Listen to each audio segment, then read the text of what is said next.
కృష్ణా పుష్కరాలు వస్తుండటంతో ముహూర్తాల కొరత ప్రభావం ఏపీ సెక్రటేరియట్ మీద కూడా పడింది. 6 నెలల పాటు ముహూర్తాలు లేకపోవడంతో ముందస్తుగానే సెక్రటేరియట్ ప్రవేశానికి రంగం సిద్ధం చేస్తున్నారు.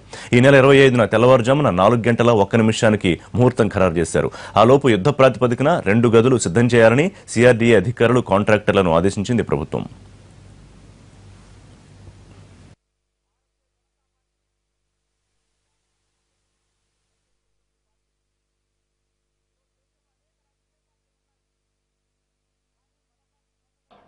మన యొక్క ఇంటీరియర్ గవర్నమెంట్ కాంప్లెక్స్ దాన్ని టెంపరీ క్యాపిటల్ అంటున్నారు.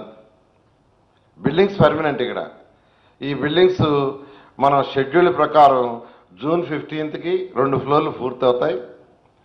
మే జూన్లో ముహూర్తాలు లేవని, ముహూర్తాలు ఈ నెలలో ఉన్నాయని చెప్పడం వల్ల ఒక 1 or 2 రూమ్స్ కంప్లీట్ అవుతున్నాయి గ్రౌండ్ ఫ్లోర్లో. ఈ నెల 25వ తేదీ తెల్లవారుజాము 4 గంటల 1 నిమిషంకి యాక్చువల్గా అక్కడ గృహప్రవేశం చేసేటట్టుగా నిర్ణయించడం జరిగింది. సీఎం గారు